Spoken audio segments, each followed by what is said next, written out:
¿Te gustaría saber cómo analizar una empresa antes de invertir en ella, pero sin tener que hacer un máster en contabilidad? Este episodio es literalmente el que a mí me hubiera encantado escuchar cuando empecé a invertir en acciones, porque todos hemos pasado por ese momento en el que abrimos un balance o una cuenta de resultados, vemos tantos datos, tantos números, tantos ratios, que no sabemos ni por dónde empezar ni identificar qué es importante y qué no. Hoy, junto a Quique, creador de Espabila e Invierte, vamos a ir al grano. Aprenderás cómo interpretar los números de una compañía sin volverte loco y sobre todo entendiendo qué es realmente importante y qué no. Nos centraremos en 5 pilares claves. 1. Rentabilidad. 2. Deuda. 3. Crecimiento. 4. Valoración. Y 5.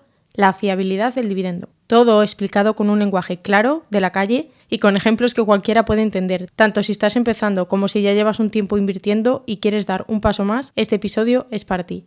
Así que si quieres aprender a interpretar los números de una empresa con criterio y dejar de sentirte perdido entre tantos ratios, quédate porque este episodio te va a ayudar a mirar tus inversiones con mucha más seguridad y sentido. Quédate porque vas a ver que analizar una empresa no es tan complicado como parece. Solo necesitas saber qué mirar y cómo interpretarlo. Y justo de eso va este episodio.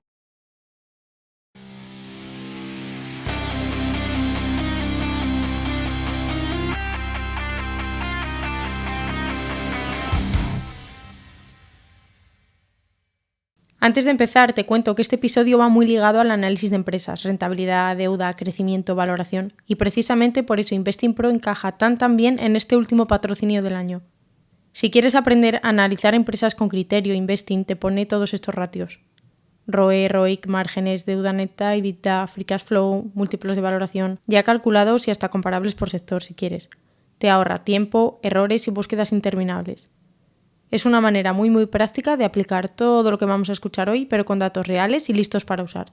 Y como estamos en el Cyber Monday, del 3 al 17 de diciembre tienes 50% de descuento en un año y un 55% en 2 años. Pero espera, que no se queda ahí la cosa. Desde el enlace que te dejo en las notas del episodio se suma un 15% de descuento extra. Es decir, que tendrás nada más y nada menos que un 65% de descuento en el plan de un año y un 70% de descuento en el plan de 2 años. Es la última promo del año y solo está hasta el 17 de diciembre. Por eso, si lo quieres aprovechar, te dejo el link directo en las notas del episodio para obtener estos descuentos. Y ahora sí, empezamos. Bienvenido, Quique, a mi espacio de Objetivo Libertad Financiera. ¿Qué tal? ¿Cómo estás? Nada, es un placer estar aquí contigo, desvirtualizarte un poco y saber cómo eres. Sí. Y nada, la verdad que con muchas ganas de hacer esta clase lo más amena posible y enseñar un poco a tus oyentes pues bueno, qué métricas podemos ver, una pequeña clase de contabilidad para que vean que la contabilidad no es tan difícil como puede parecer a priori, ¿vale? Y también es más subjetiva como pueda parecer, ¿vale? Porque todos pensamos que al final los números son muy objetivos, y es verdad, pero su interpretación es muy subjetiva. Y esto es un poco lo que vamos a ver en la clase de hoy. Bueno, en la clase, podcast, charla entre amigos, llámalo X. Vale, si alguien no sabe quién es Quique, cuéntanos quién eres, qué enseñas y qué crees que nos vas a aportar hoy, aunque bueno, ya nos has dado unas pequeñas pinceladas. Bien, yo soy Quique, de Espabila e Invierte, y nada, tengo 29 años y empecé a invertir en el 2017 más o menos. Sí que es verdad que pues empecé como empieza mucha gente. Empecé pues a ver resistencias, a ver soportes, un poco análisis técnico. Y recuerdo que mi primera inversión fue Inditex. Y esta es una anécdota muy graciosa que tengo, que es que yo cuando empecé a invertir, empecé con Inditex y por esta época, bueno, tuve la suerte o la desgracia de que en muy poco tiempo se revalorizó un 20-30%. Y a partir de ahí dije, ostras, bueno, cogí mi libreta y dije, bueno, esto, objetivos de inversión, 50% anualizado.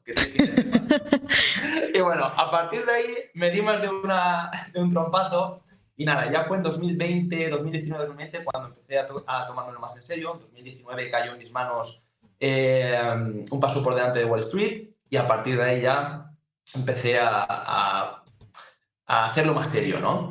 Y nada, me creé una cuenta de Twitter y empecé a divulgar pues lo que yo me estaba enseñando. Empecé a divulgar sobre contabilidad porque yo creía que al final la contabilidad era importante saberla si querías analizar empresas.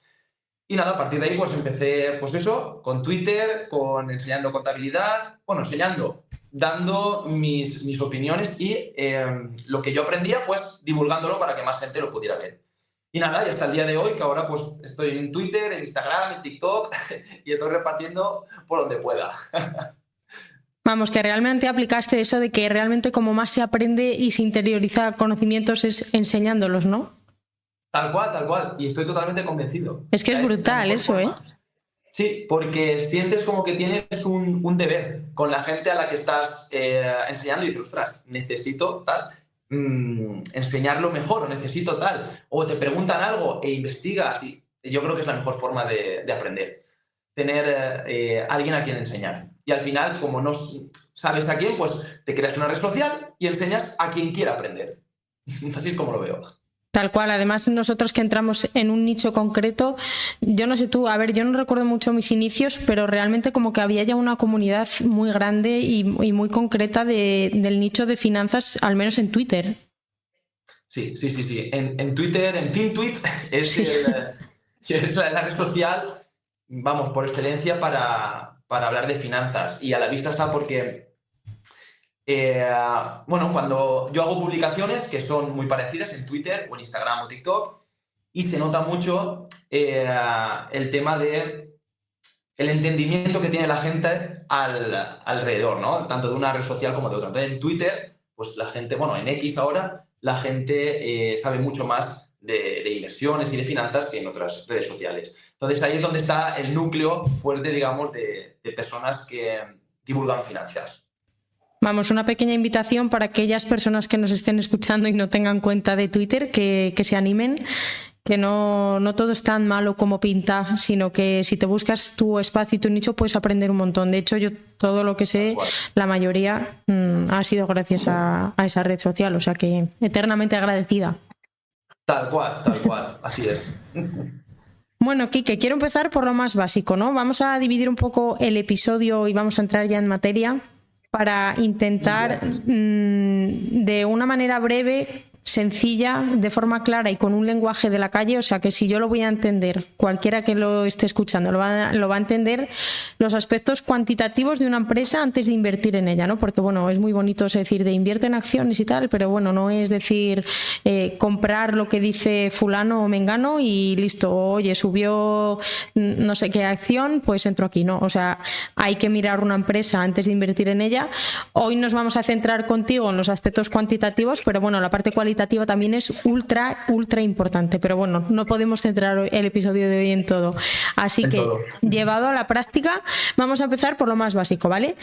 Que es, muchas veces escuchamos eso de si una empresa es o no rentable, pero realmente, ¿qué significa que una empresa sea rentable? Porque hay veces que mucha gente, la gente que está empezando, asocia rentabilidad con que la acción sube mucho, oye, esta acción subió mucho, pues es rentable. O que reparte dividendos, pero no tiene que ser así, ni mucho menos. Cuando hablamos de rentabilidad empresarial, ¿a qué nos referimos exactamente? Muy bien, antes que nada voy a hacer dos apuntes, ¿vale? Uno, y es como muy bien has dicho, el análisis cualitativo es el 70% de la inversión, ¿vale? Es importante, obviamente, saber de números, saber de contabilidad y saber a nivel cuantitativo, pero el análisis cualitativo es lo más importante, desde mi punto de vista, ¿vale? Para mí también. Claro, y esto, a colación, meter que lo que he dicho antes, ¿vale? Que al final los números, la contabilidad es más subjetiva de lo que parece. Y un ejemplo muy fácil que yo pongo a veces es, por ejemplo, un Excel de gastos que tenga una persona, ¿vale? Tú tienes un Excel de gastos y tienes en tus gastos, tienes viajes y tienes otros gastos que pones comida. Vale, pues cuando te vas de viaje y gastas en comida, ¿dónde lo imputas?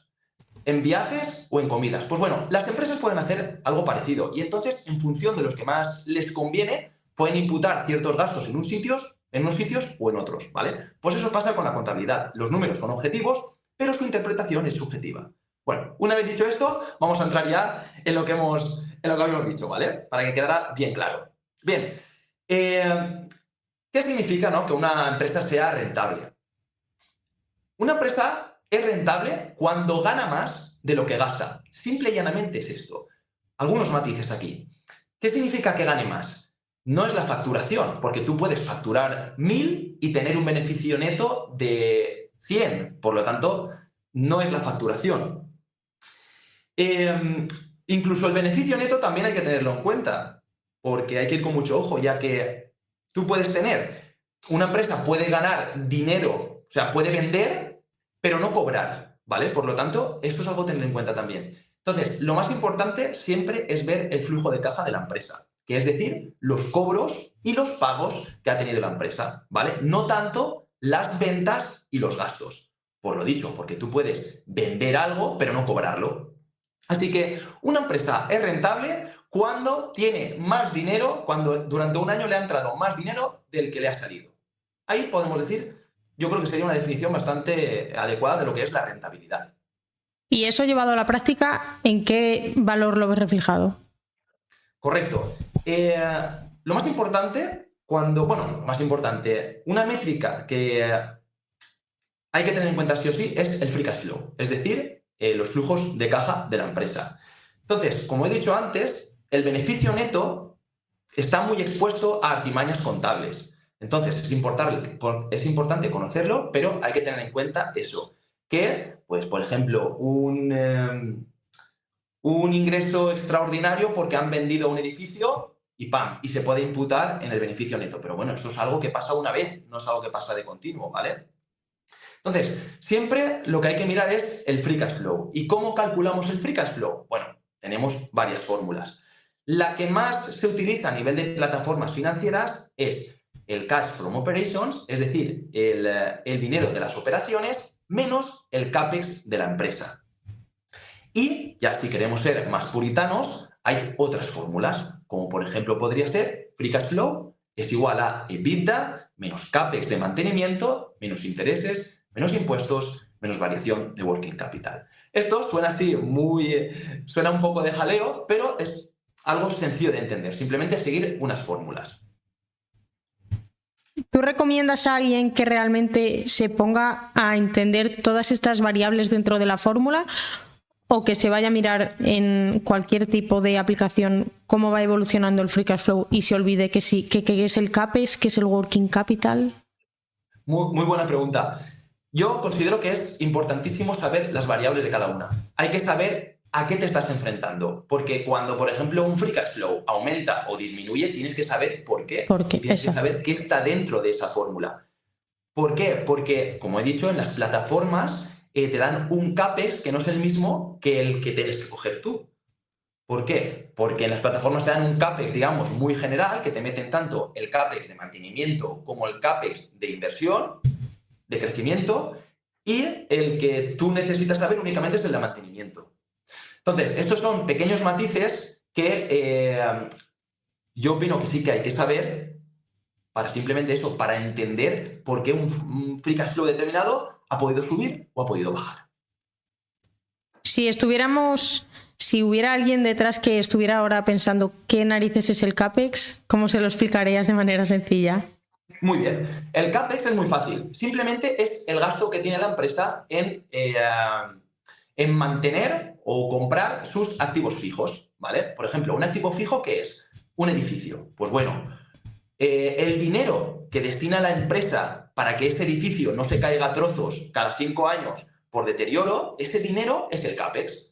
Simplemente es eso, dinero que se gasta en los activos fijos de una empresa y que es una inversión para la empresa. Eso es el CAPEX. Vale, muy sencillo de entender, desde luego. Correcto. Y bueno, claro, aquí entran también los márgenes, ¿no? Que si el margen bruto, operativo, neto. A veces leemos Correcto. En los informes también, pero no tenemos muy claro qué nos está diciendo cada uno. Siempre, por ejemplo, un margen bruto alto es bueno, depende del negocio. ¿Cómo tenemos que mirar el tema de los márgenes? Porque es algo imprescindible. Totalmente. Al final, lo que es importante entender en los márgenes es que cada sector va a tener unos tipos de márgenes, ¿vale? Y que en la inversión es importante comparar. Es decir, que una empresa tenga un margen bruto del 60% es mucho o es poco. Pues no tenemos ni idea. ¿Por qué? Porque únicamente con esa información no podemos saberlo. Necesitamos saber en qué sector opera, necesitamos saber cuál es su competencia, necesitamos saber cuál es el margen que ha tenido en su histórico para poder compararlo y saber si está haciéndolo mejor o peor que la competencia y mejor o peor que en su histórico, ¿vale? Eso es impepinable. Siempre en cualquier métrica, igual que en la deuda, igual que en el CAPEX, igual que en el Free Cash Flow. En todo siempre hay que comparar o bien con sus competidores, con el sector, o bien consigo mismo, pero a nivel histórico, para saber si lo está haciendo mejor o no. Entonces, márgenes. ¿Qué márgenes podemos ver? Pues tenemos el margen bruto, que nos indica cómo de rentable es el producto o servicio en sí. Tenemos el margen operativo, que nos indica cómo de eficiente es la empresa. Tenemos luego el margen neto, que nos indica cuánto beneficio neto sale de la facturación total. Y luego tenemos el margen free cash flow. El margen free cash flow, que es cuánto free cash flow sale de las revenues totales, de las ventas totales. Que realmente este último es el más importante, ¿no? Ahí voy. El más importante, el free cash flow. Siempre, ¿vale? Porque es el dinero que sale de la empresa, el dinero que entra en la empresa. Eso hay que tenerlo muy en cuenta. ¿El margen free cash flow es el mismo que el margen EBITDA? No. El margen EBITDA, digamos que es la rentabilidad, pero solo antes de... intereses, impuestos, depreciación y amortización, ¿vale? Es como un margen, digamos, muy pobre, porque no tienes en cuenta muchas variables. No tienes en cuenta los intereses, no tienes en cuenta la depreciación y amortización, no tienes en cuenta... o sea, lo englobas todo, ¿vale? Entonces, al englobarlo todo en el EBITDA, es como un paso menos de la facturación, pero sigue siendo una métrica, digamos, muy a grosso modo. Entonces, nos sirve para poder comparar con otras empresas con diferente estructura de capital, es decir, la estructura de capital simplemente es saber si una empresa se financia o bien por sus socios y patrimonio neto o bien por deuda, ¿vale? Entonces, nos vale para comparar empresas con diferente estructura de capital, pero más allá de eso se nos puede quedar un poco coja, porque no es muy específica. Vale, y si yo como inversora me quiero poner ahora a analizar Inditex, por ejemplo, por poner la idea que habías comentado antes, ¿cómo sé yo como inversora particular su competencia o su sector, qué márgenes es normal que tengan? No sé si me he explicado. Yo me quiero poner a analizar Inditex, que del sector textil, perdón. ¿Cómo sé yo qué márgenes maneja la competencia o el sector? Vale, ahí es donde hace falta hacer un análisis cualitativo. ¿Por qué? Porque como mínimo debemos saber, si vamos a valorar Inditex, debemos saber cuáles pueden ser su competencia. Debemos ver H&M, por ejemplo, debemos ver empresas que se dediquen al sector textil. Entonces, el tema es que veas 5, 6, 7 empresas de ese sector y que pueden ser competencia, y en función de eso ya comparas qué márgenes pueden ser buenos o malos. ¿Por qué? Porque vas a coger el promedio de las empresas, de todas ellas, y entonces en función de si está por encima o por abajo, pues ya vas teniendo por lo menos una idea de si la empresa está siendo rentable, o sea, más rentable que las otras o no. Entonces siempre es todo cuestión de comparar. ¿Cómo podemos hacer este análisis cualitativo? Bueno, hay muchas formas. Simplemente en plataformas de datos ya tienes directamente una pestaña que te pone competidores. Pues puedes entrar ahí y echarle un ojo. No tiene más. Y ojo, ese dato por sí solo me imagino que no te dice nada. Es decir, tú te pones a comparar Inditex con 4 o 5 más del sector y que Inditex, por ejemplo, que no lo sé, tenga el mayor margen free cash flow, no quiere decir que sea la mejor de las 5 competidoras. Por sí solo ese dato, ¿eh? Claro, únicamente con un dato, en ningún dato de un análisis de una empresa, únicamente por un dato no puedes saber nada. O sea, no puedes saber si una empresa es mejor que otra. Porque viendo que tiene mejor margen free cash flow, que podemos saber que es mucho más eficiente, que genera más caja, vale, perfecto. Pero imagínate que tiene un margen free cash flow del 80%, que es muy alto, ¿vale? Pero hace 10 años lo tenía del 90%. Ojo, cuidado, algo está pasando ahí. Tiene un margen free cash flow alto, pero cada vez lo tiene más bajo en relación a su histórico. Por lo tanto, es algo a tener en cuenta. Y luego están los ratios más de rentabilidad sobre el capital, el ROE, el ROIC, que suena un poco más técnico, pero que en el fondo miden, corrígeme si me equivoco, si la empresa está usando bien o no su dinero. Sí, correcto. Al final, estos ratios lo que te hacen es comparar dos parámetros. En el ROA comparamos el beneficio neto que ha generado la empresa con los activos de la empresa. Por lo tanto, vemos que ¿cómo será más eficiente? Pues cuanto más beneficio neto hemos generado con menos activos. Eso significa que la empresa con pocos activos genera mucho beneficio neto. Buena señal. El ROE, pues es lo mismo, el beneficio neto, pero lo comparamos con el equity, es decir, con el patrimonio neto, con los socios, o sea, con las aportaciones de los socios. ¿Qué queremos ver aquí? Que el ROE sea alto también. ¿Por qué? Porque cuanto menos han aportado los socios y más beneficio neto genera la empresa, mucho mejor.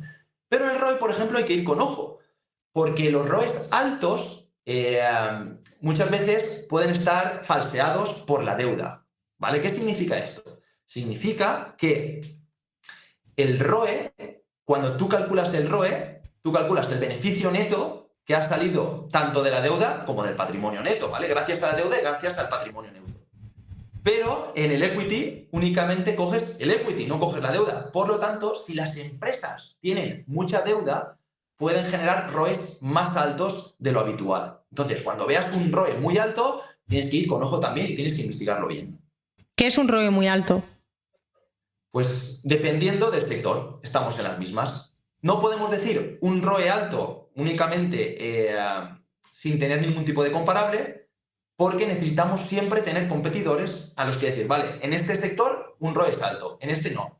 A ver, así de media podríamos decir que ROEs por encima del 20 ya está bien, ¿vale?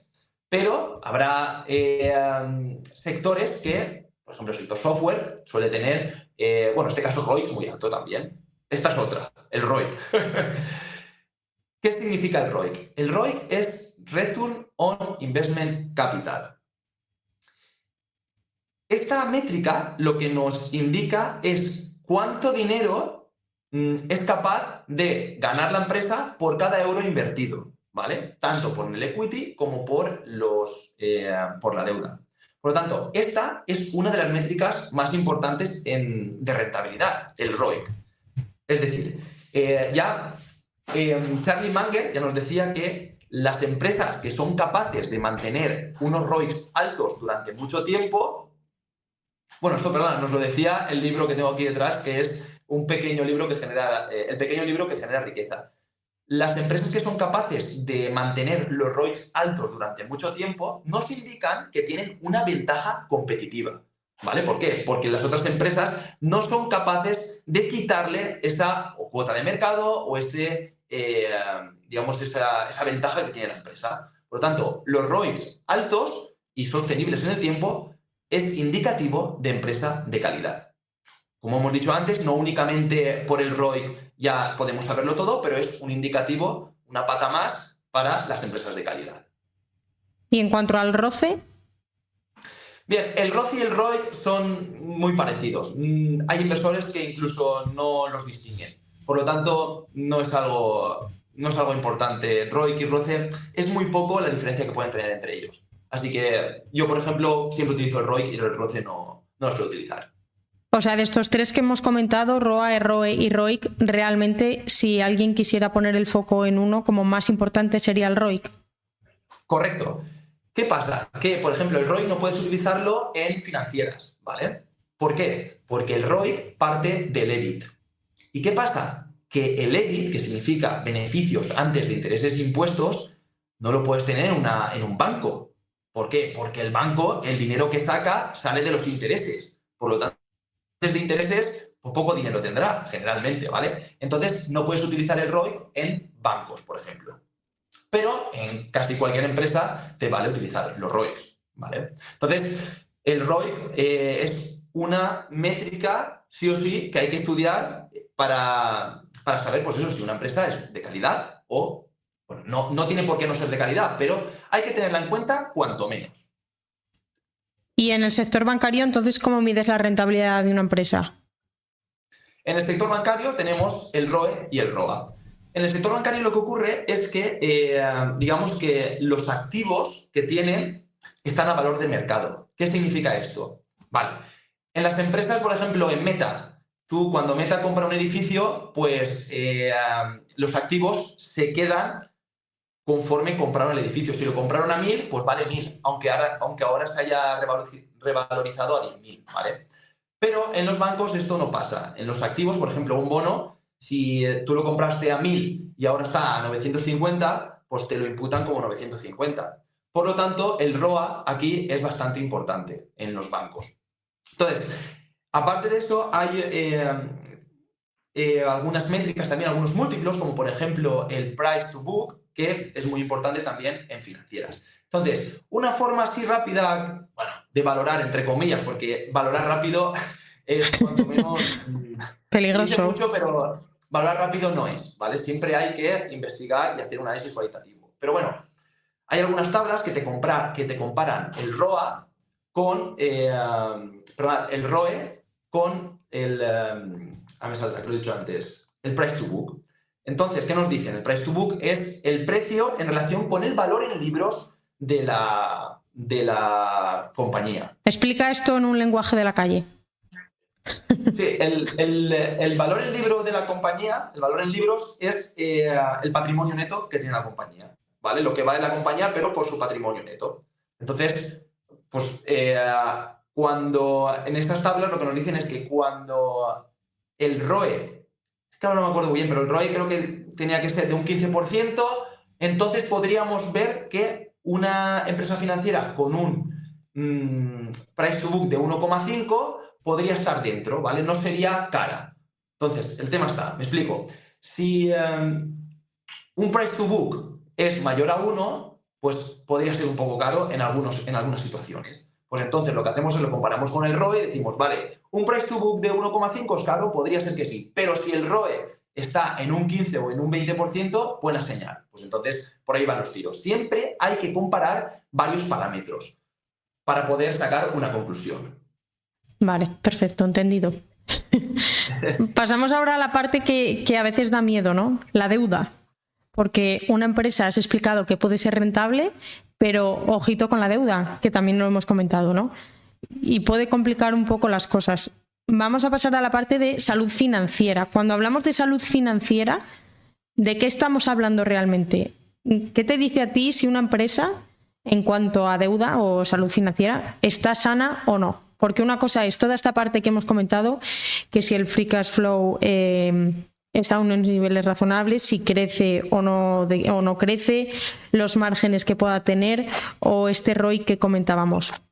Pero por sí solos, como estabas explicando, no significan nada. ¿Cómo miras tú la salud financiera de una empresa?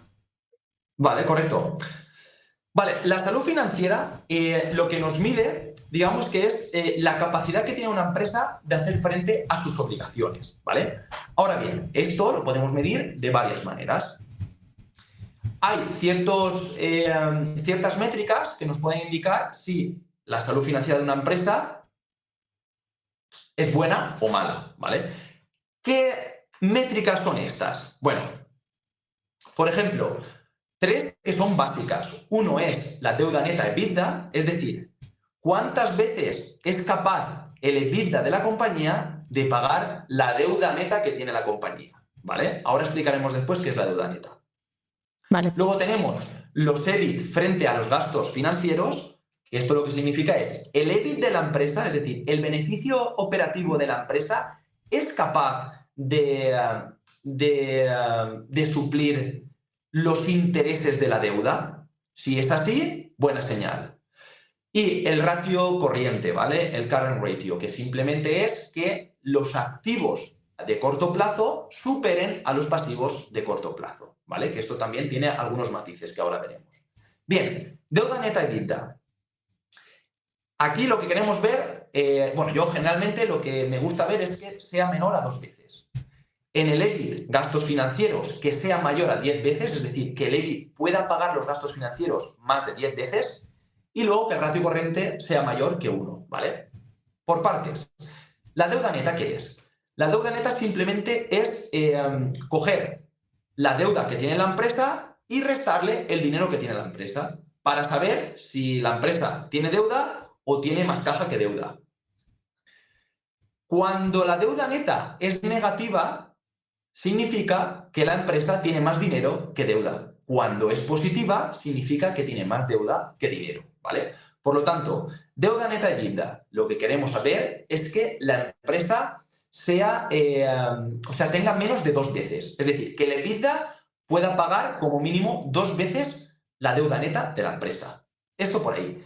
Luego, en el EBIT gastos financieros, lo que hemos dicho ya, 10 veces, es decir, que el EBIT sea capaz de pagar 10 veces los gastos financieros de la empresa.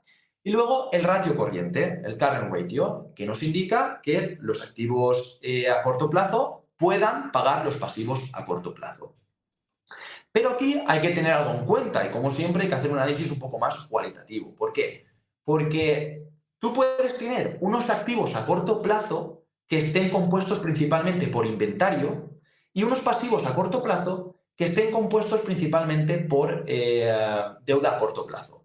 Entonces, esto puede ser un problema, porque tú puedes ver un ratio corriente mayor a 1, es decir, que los activos sean mayores que los pasivos, pero tus activos, que son los inventarios, pueden tardar más en venderse que los pasivos, que es la deuda a corto plazo. Por lo tanto, es un punto a tener en cuenta. Es decir, el ratio corriente queremos que sea mayor que 1, pero hay que investigar que no esté compuesto los activos únicamente por inventario y los pasivos únicamente por deuda a corto plazo. Si no, podemos tener errores ahí.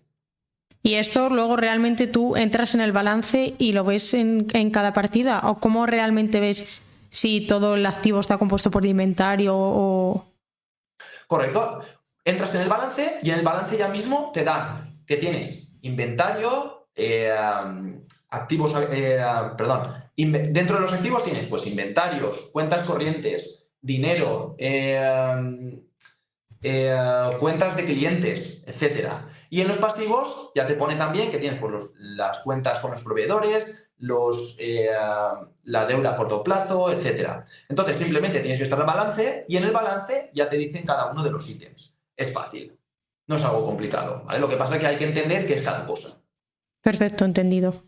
Sí, cuando hablas de estos ratios y que buscamos que deuda neta EBITDA sea menor a 2, el EBIT gastos financieros mayor a 10 veces, ¿es a nivel general o también depende a nivel particular de cada sector? Vale, correcto. Siempre, como hemos dicho antes, siempre todo va a depender un poco del sector, ¿vale? Pero a nivel general, digamos, como mínimo me gusta ver eso, porque yo, y esto ya es filosofía de cada inversor, a mí no me gusta meterme en empresas que tengan una deuda neta EBITDA pues, de 3 o 4 veces, aunque el sector sea lo normal. Aunque en el sector eso sea lo normal, a mí no me gusta meterme en empresas muy endeudadas. Por lo tanto, para mí, sí o sí, pues tiene que tener menos de 2 veces y más de 10 en el EBIT. Obviamente siempre hay puntualizaciones y siempre hay, pues, puede haber excepciones, pero como regla general me baso en eso. Para ti, porque claro, para una empresa, me estoy poniendo a imaginar que estoy analizando en todo momento una empresa y busco estos ratios, ¿no? Realmente tú cuando te pones a analizar una empresa, buscas empresas que tengan un mínimo de años de track record. Yo siempre suelo mirar, ya me pegué una leche cuando empecé a invertir, porque empecé a invertir en algunas acciones de aquí de España, del mercado secundario, que eran muy recientes y claro, ¿cómo sabes tú si su vida ha sido de 2 años? ¿Qué track record tiene en ese sentido, ¿no? Es importante aquí, supongo que me vas a decir que sí, pero ¿cuán importante es para ti el que tenga realmente esa empresa un número de años tras las espaldas para ver pues cómo se ha comportado en momentos de crisis en esta salud financiera y en momentos de debilidad? Porque eso también es súper importante. Correcto. Para mí es muy importante. O sea, es importante tener como mínimo, dependiendo obviamente, pero como mínimo 5 años de track record, para ver ya no solo cómo la empresa ha actuado, sino cómo la directiva ha afrontado diferentes escenarios, ¿no? Al final, la directiva es algo imprescindible. O sea, el capitán del barco es impepinable que es algo importante.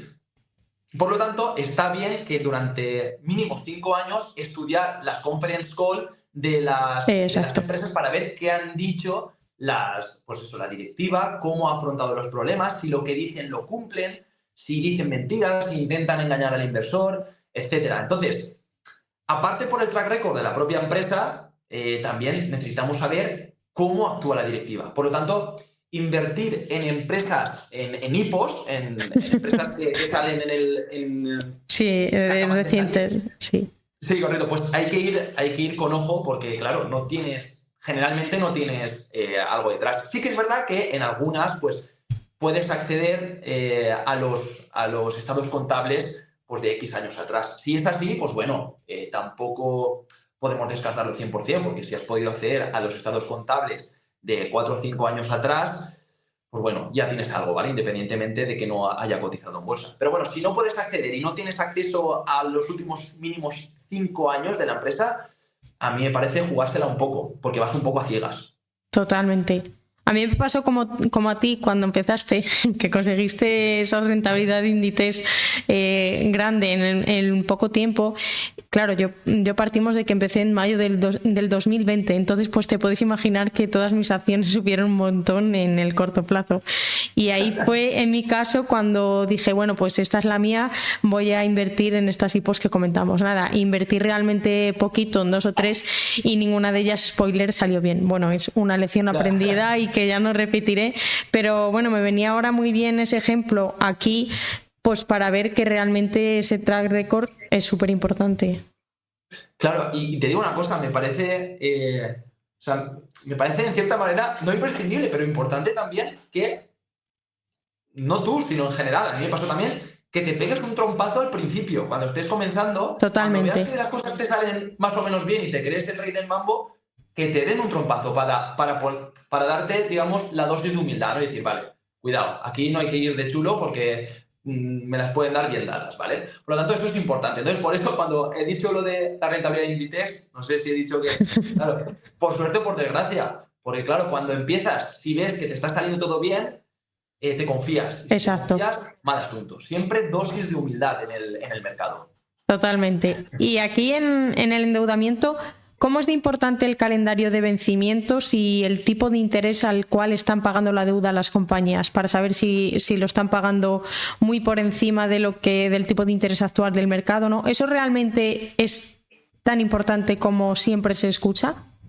Correcto. El calendario de interés, o sea, el calendario de deuda y el interés, ¿vale? Al final lo que nos muestra es, el calendario de deuda nos muestra cuándo vence una deuda, es decir, cuándo la empresa tiene que pagar una deuda, y el interés es, pues, al porcentaje que lo tiene que pagar. El interés es muy importante porque nos dice también cómo los bancos perciben a esa empresa. Si el interés es bajo, siempre en relación a sus competidores, si el interés es bajo, señal de que el banco confía en la empresa, señal de que tiene mayor poder, mayor salud financiera. Si el interés es más alto, pues los bancos no están confiando tanto, por lo tanto, señal a vigilar, ¿vale? Eso por ahí. Y luego el calendario de deuda es muy importante también. Hay que saber cuándo va a vencer una deuda de una empresa, porque imagínate que la empresa tiene en caja 20 millones y en 7 meses te vence una deuda de 50 millones. Pues bueno, ahí hay que ver qué va a hacer la empresa. ¿Va a emitir acciones? ¿Va a pedir deuda? ¿Otra vez va a refinanciarla? ¿Qué va a hacer? Entonces, es importante saberlo. Por lo tanto, calendario de deuda y calendario de vencimientos e interés medio, muy importante. Y eso ya tenemos, eso no está en ningún balance, ni en el estado de flujos de efectivo, ni pérdidas ni ganancias. Claro, correcto. Para ver eso, lo que tienes que hacer es ir al documento 10K que eso es. A la empresa, y ahí buscas control F y buscas deuda, calendario, interés, y entonces a partir de ahí puedes verlo.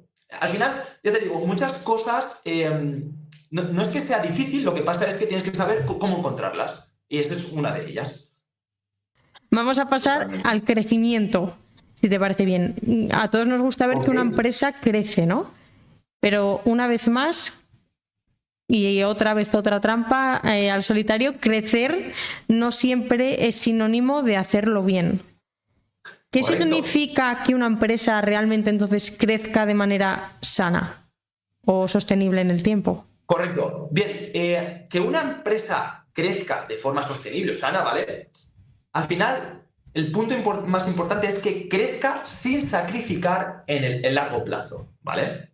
Entonces, para mí hay 2 puntos aquí. Primero, que las empresas tienen que crecer sin sacrificarse en el largo plazo, es decir, no puedes decir, vale, voy a, no sé, recorto en gastos ahora para que en este trimestre me salgan los números mejor, pero claro, al recortar en gasto voy a sacrificar que en el largo plazo pueda ser líder en mi sector, ¿vale? Pues ese tipo de cosas hay que ir con mucho ojo, por lo tanto, hay que tener, pues eso, cuidado con que las empresas no sacrifiquen el largo plazo por el corto plazo. Y luego también lo que tampoco queremos ver que haya unas variaciones excesivas en este crecimiento, ¿no? No queremos ver que un año te crezca un 40% y al siguiente te baje un 30%, al siguiente más 20%, al siguiente menos 40%. Entonces, digamos, esas variaciones lo que queremos también es que sea dentro de lo que cabe que haya un margen, ¿no? Un margen de crecimiento más o menos estable, entre comillas. Otra cosa es que haya puntualizaciones, pero que sea más o menos estable. Por lo tanto, 2 puntos. Que una empresa crezca de forma sostenible, por una parte, es que crezca sin sacrificar el largo plazo y que crezca más o menos de manera sostenible. Es decir, nunca mejor dicho, de una manera estable, ¿vale? Más cosas. Tampoco queremos ver que una empresa esté creciendo de forma muy bestia, pero que pues se endeude mucho o que esté emitiendo muchas acciones de manera exagerada, ¿vale? Porque eso al final es lo mismo que he dicho en el punto 1, es sacrificar el largo plazo por el corto plazo. Entonces, eso hay que tenerlo en cuenta también. ¿Qué métricas tenemos que estudiar para ver si realmente una empresa está creciendo o no? Al final, es muy importante entender que cada empresa tiene sus propias KPI, ¿vale? Sus KPI son los Key Performance Indicators, es decir, son como métricas intrínsecas de cada empresa. Por ejemplo, en Meta pues son los ARP, los Average Revenue per Person, ¿vale? O sea, el ingreso medio por persona, ¿vale? Pues eso está en Meta, no está, por ejemplo, en Ferrari, ¿vale? En Ferrari, ¿qué tendríamos? Pues tendríamos el número de coches que se ha vendido y a qué precio se ha vendido en total para calcular el precio medio de cada Ferrari, por ejemplo. Entonces, cada empresa tiene sus propias métricas intrínsecas. Y esto es lo que sí o sí hay que investigar para saber el crecimiento que pueda tener la empresa y para poder estimarlo en el futuro, ¿vale? Porque, claro, es muy fácil ver. Es que es como que muchas veces los inversores lo que pasa es que ven el crecimiento y hasta ven crecimiento y como que no le dan la importancia que debería tener el crecimiento. Porque empiezas a fijarte en la rentabilidad, en si tiene beneficio neto, en la deuda, etcétera, vale. Pero al final una empresa, si no crece, no va a ningún sitio. Por lo tanto, y esto lo dice en el libro de 100 Baggers, el punto más importante de una empresa es el crecimiento, ¿vale? Ya vemos si es más alto, más bajo, si es muy perdurable, si es menos, pero tiene que tener crecimiento. Y este crecimiento debemos verlo mediante los KPI, debemos estimarlo mediante esos KPI, que cada empresa tiene los suyos. Muchas veces en las propias conference call o en el 10K te dicen varios KPI de la empresa, ¿vale? Eso es investigarlo. Sí, el 10K a veces puede resultar un poco aburrido, pero por ejemplo cuando informan de los resultados de manera anual, me resulta mucho más cómodo visualmente ver pues esas presentaciones que hacen, que ahí los KPI se ven de una manera súper visual, ¿no? Y puede ser en ese sentido mucho más cómodo, pues no sé, me viene a la cabeza, pues recientemente miré Basic Fit, pues el número de clubs abiertos, correcto, el número de ingresos medio por usuario, o sea, eso realmente en un balance no lo encuentras, en un estado como tal no, o sea, tienes que ir a la chicha, o sea, en este caso lo puedes ver de manera anual y ver esos KPIs que realmente te los dice la empresa cuáles son en sus resultados, no tienes que descubrir nada nuevo. Tal cual, es algo que no es difícil, pero que hace falta, pues eso, tiempo y análisis cualitativo para entender qué es lo que pasa, porque una vez lo tienes, pues ya sabes dónde tienes que ir y en la primera vez has tardado 1 hora en encontrarlo y ya después son 2 minutos. Pues eso pasa en todas las empresas. Las primeras veces siempre es lo más complicado porque no sabes dónde buscar las cosas, pero una vez ya las tengas, pues hacer el seguimiento, buscarlas es mucho más fácil. Por lo tanto, es importante, como hemos dicho antes, el análisis cualitativo. De hecho, hay veces que una empresa presenta resultados trimestrales y ves que baja muchísimo o sube muchísimo y luego te pones a ver los 4 datos básicos de beneficio por acción, beneficios reportados y tal, y dices, jope, ¿qué me estoy perdiendo para que haya subido un más 30 o haya bajado un menos 30 si realmente apenas hay diferencia con lo que esperaban el mercado? Y entonces tienes que ir a esos KPIs porque si no, no vas a entender nada. Correcto. Tú imagínate que una empresa te dice, vale, hemos crecido un 20% y ves que la cotización baja un 10%. Y dices, ¿qué ha pasado? Pequeño inciso. Porque justo todo lo que está explicando Quique, deuda, márgenes, crecimiento, payout, valoración, lo puedes comprobar en segundos en Investing Pro. Y ahora, hasta el 17 de diciembre, si usas el enlace que te dejo en las notas del episodio, tienes un 65% de descuento en el plan anual y un 70% de descuento en el de 2 años. Si quieres analizar empresas con datos serios, bien organizados, ahora es el momento, solo hasta el 17 de diciembre. Dicho esto, cerramos paréntesis y continuamos con el episodio. Aquí, bueno, igual lo que ocurre es que la empresa tiene 2 verticales, por decir algo, y la vertical, que son ingresos recurrentes, ha bajado drásticamente, pero la vertical, que son ingresos puntuales, ha aumentado. Pues bueno, tú lo que quieres en una empresa es que cuanto más recurrentes sean los ingresos, mejor. Pues eso, ese tipo de cosas que hasta que no hagas el análisis cualitativo no las ves, es lo que de verdad importa a los analistas y a los inversores. Esos puntos más específicos. ¿Y qué pasa con una empresa cíclica? ¿Cómo analizas aquí una empresa cíclica en cuanto a su crecimiento? Las empresas cíclicas son más complicadas de analizar, justamente por eso. Porque primero tienes que acertar el valle, que eso es imposible de acertar.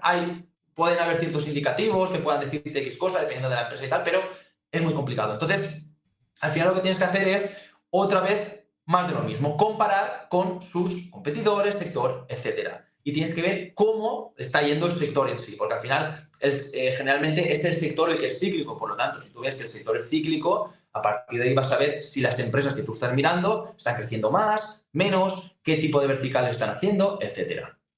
¿Y cómo sabes si una empresa es cíclica o no? Puede resultar una pregunta estúpida, pero...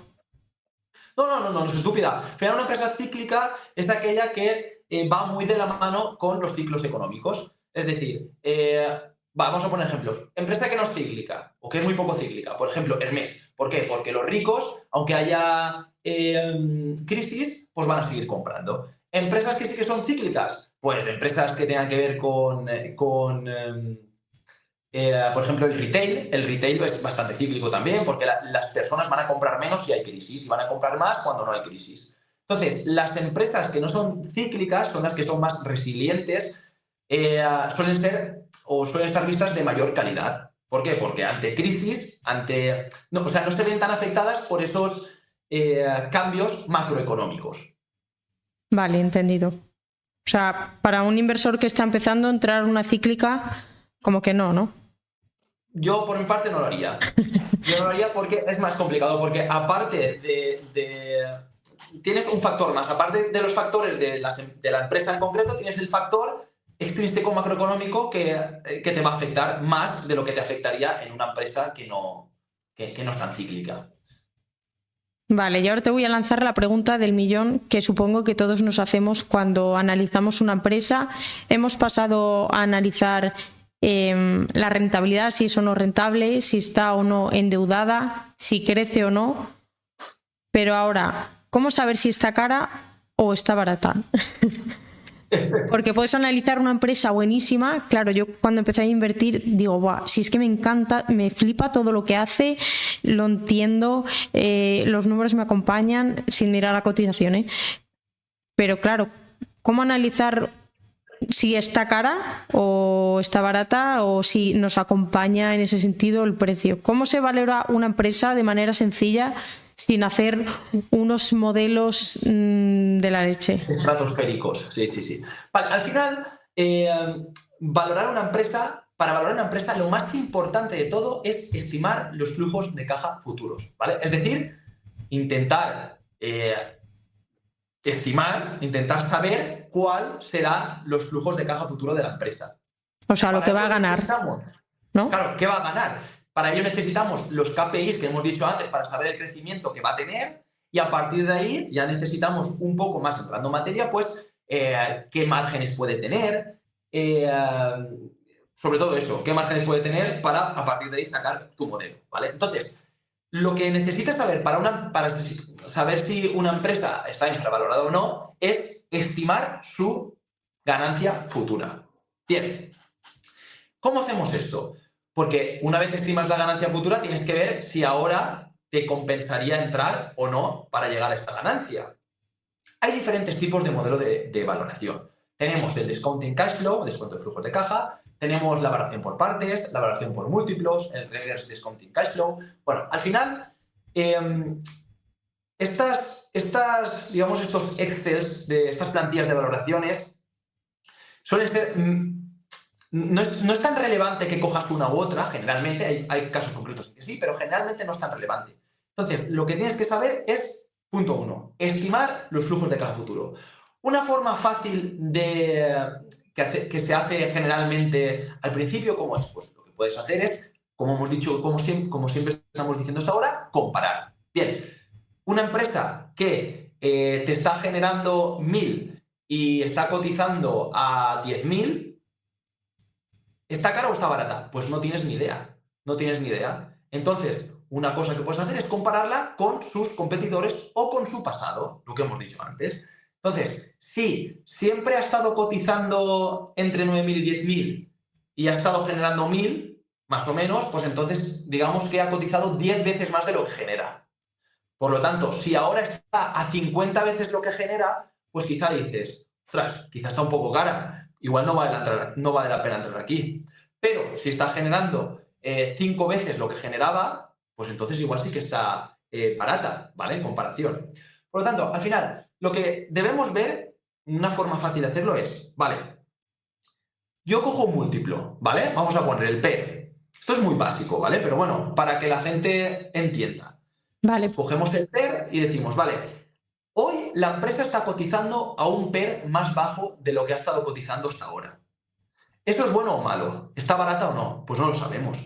Aquí hay que hacer un análisis cualitativo para intentar estimar el futuro y decir, vale, si la empresa lo va a hacer igual que lo ha estado haciendo hasta ahora, si se ha mantenido en ese PER hasta ahora, es muy probable que en un futuro se mantenga en ese PER también. Por lo tanto, si yo creo que la empresa va a seguir haciendo lo mismo o mejor, está barata. Si no, no. ¿Vale? Entonces, esto es la valoración por múltiplos.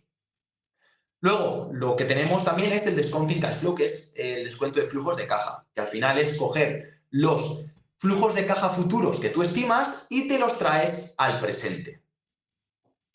¿Qué significa esto? Y esto tiene todo el sentido. Cuando tú haces un descuento de flujos de caja, lo que haces es traer todo el dinero que la empresa va a generar en el futuro, te lo traes al presente, para saber si está cotizando a un precio justo o no. Pero ¿qué ocurre aquí? Que claro, el precio, o sea, el valor del flujo de caja de este año será mucho mayor que el valor del flujo de caja del año número 10, porque en el año número 10 quizá este flujo de caja no está por cualquier motivo, ¿vale? Hay mucha más incertidumbre. Por lo tanto, lo que queremos saber es traerlos todos al presente con una tasa de descuento. Y esto es hacer un descuento de flujos de caja. En resumen, ¿qué tenemos? Varios tipos de valoración, descuento de flujos de caja, valoración por múltiplos, descuento de flujos de caja reverso y valoración por partes. La cuestión es que tenemos que ver si en el futuro la empresa lo hará mejor o peor que ahora. En función de esto, actuar.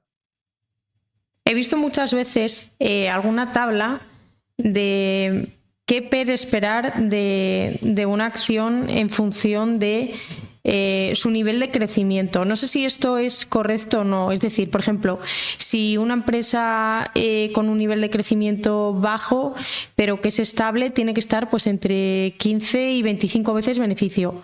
O si tiene alto crecimiento, es una valoración, un PER razonable entre 20 y 35. O si es cíclica, estas reglas, entre comillas, ¿están bien aplicarlas o realmente no hay que regirse por estas cosas? Si no has valorado nunca y estás empezando, pues sí que vale la pena que te cojas a algo para empezar, para saber, por lo menos tener una referencia, ¿vale? Pero sí que es verdad que ahí hay que ir con mucho ojo, porque al final el PER se coge como si fuera algo, el acabose, algo que vale para todo, pero el PER es muy susceptible pues eso, a artimañas contables, no hay que fiarse tanto del PER, ¿vale? Hay que fiarse mucho menos de lo que parece en un principio. Entonces, ¿qué ocurre? Que muchas veces el PER, por ejemplo, Hermès, como hemos dicho antes, Hermès está cotizando a PER 50 y no está creciendo a ritmos del 20, 30 o 40%. ¿Por qué Hermès cotiza a ese precio? Porque su valor terminal es muy alto. Es decir, resumiendo, porque es muy resiliente y es muy difícil que Hermès pueda quebrar. Digamos que tiene, entre comillas, tiene seguridad de que los ingresos van a ser relativamente estables durante un largo periodo de tiempo. Entonces, esto también se recoge en el PER. En el PER, un PER alto puede recoger un crecimiento elevado, puede recoger un crecimiento continuo, moderado, pero continuo y estable, puede recoger una directiva muy buena, puede recoger también estimaciones futuras súper bestias, como por ejemplo Tesla. En Tesla, pues el PER está muy alto porque se cree que en un futuro pues, van a venir cosas que van a desencadenar que Tesla pueda ganar mucho más dinero. Por lo tanto, el PER viene regido por muchos factores. Entonces, por eso hay que investigarlo y hay que hacer un análisis cualitativo para saber si esos factores son reales o no. Porque si una empresa tiene un PER de 50 porque crees que dentro de 10 años va a hacer algo muy bestia, pero empiezas a investigar y lo ves muy difícil, pues no vas a invertir en esa empresa porque te parecerá cara. Entonces, lo de caro y barato también muchas veces es relativo y se ve en el día a día. Como hemos dicho, por ejemplo, Tesla. Tesla es un ejemplo perfecto. Los que son pro Tesla, lo que dicen es que dentro de poco pues el coche autónomo va a poder abrir, veremos cómo lo digo, va a poder destatar muchos ingresos para Tesla y el robot, me saldrá, que estoy un poco espeso, ¿cómo se llamaba? El robot humanoide, lo mismo, ¿vale? Pero claro, si tú crees que eso puede salir bien, entonces la empresa está cotizando barata. Pero si tú crees que eso va a salir mal y que va a tener mucha competencia y que no va a poder hacerse con el mercado de eso, pues quizá la valoración está alta. Por lo tanto, siempre una valoración alta o barata suele ir de la mano de un análisis cualitativo y es muy subjetivo. Y otra cosa importante que no hemos hablado, aparte de esta valoración de saber si una empresa está cara o está barata, también es súper importante, y hablé esto con los chicos de World Stocks, con Idafe y Sualen, en el episodio que grabé con ellos ya hace meses, de unos fenómenos. Dejaré el enlace en las notas del episodio por si alguien quiere ir a escucharlos, que grabamos sobre también análisis de empresas. Y claro, aquí estamos hablando de la valoración de una empresa, pero también es súper importante a nivel personal y particular el precio justo que comentábamos, ¿no? Es decir, ¿qué rentabilidad esperamos nosotros obtener de una inversión? Porque lo que a ti te puede parecer caro, si sigues buscando ese 50% anual que esperabas en 2017, pues igual para ti una empresa está cara, pero para mí está barata, o viceversa, ¿no? Entonces, también tener esa rentabilidad que esperamos de nuestras inversiones también nos puede llegar de manera subjetiva, una vez más, a saber si una empresa es barata o es cara. Correcto, muy bien dicho. Y al final, los oyentes tienen que saber sí o sí que al final siempre va a haber un binomio riesgo-beneficio. Es decir, cuanto más beneficio esperes, cuidado porque más riesgo puede haber, ¿vale? Entonces hay que ir con ojo. Por eso las empresas que generalmente van a crecer poco pero de manera estable y tal, pues cotizan a menos PER, a menos múltiplos, etc. Entonces esto es algo a tener en cuenta. Eso es. ¿A ti qué te parece a nivel personal? Porque yo creo que cuando todos empezamos vamos corriendo a ver tesis de inversión de otras personas que saben mucho más que nosotros, ¿no? Y todos tienen valoraciones. Entonces, yo no sé si tú has pecado, pero yo he pecado de ponerme a analizar una empresa que me gusta mucho y luego ir a ver cómo la valoran otros inversores. ¿Qué te parece a ti el fiarse, entre comillas, si no llegas a tener ese nivel de conocimiento de hacer pues ese descuentos de flujos de cajas que estamos comentando? O si no tenemos el conocimiento como tal para hacer una valoración exhaustiva de ese precio justo, o de saber si está cara o barata una empresa, ¿a ti qué te parece fiarte o de esas tesis de inversores particulares que se dedican más a ello y tienen los conocimientos, o de, por ejemplo, utilizar plataformas como Investing, que tiene 700.000 modelos que están valorando una empresa? ¿Es fiable esa información? A ver, yo en el tema de los research, a mí me parece perfecto. Quiero decir, al final, si tú no tienes tiempo para analizar una empresa, pues lo que puedes hacer es o bien lo derivas a un fondo activo, o bien, si te gusta el tema y tal, pues puedes aprender y generar convicción por parte de research, como por ejemplo por lo de World Stocks, o de Noeli, de Vanguard Investment, o Sí. de Roberto Chamorro, o de Pedro Gutiérrez. Bueno, hay muchísima gente que está teniendo research y que son research muy, muy buenos y de mucha calidad. Y al final lo que hacen es un poco, pues eso, crearte esa convicción que luego ya tú la puedes hacer, la puedes creer o no, pero te dicen cómo puedes, te investigan la empresa, te la desgranan y tú ya decides, ¿vale? Entonces, todos hemos pecado al principio, ¿no? Cuando empezamos de leer tesis ajenas. ¿Qué pasa? Tú, si al final quieres invertir por tu propia cuenta, al principio, pues sí, es normal hacerlo, lo ves y tal, para aprender un poco también cómo lo hace la otra gente.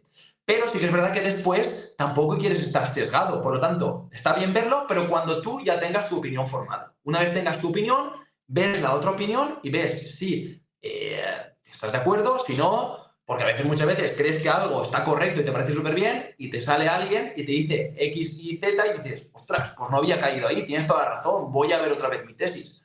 Por lo tanto, es importante esto también, tener diferentes puntos de vista. Y bueno, esto ya no solo aquí, no solo en la inversión, sino hablo también a nivel de filosofía de inversión, porque esto es otro melón. Porque en Twitter parece que la filosofía de inversión que siga la persona que lo dice es la mejor y las otras son todas que no valen para nada, ni Exacto. mucho menos. Claro. Inversión por dividendos, inversión en value investing, inversión en growth investing.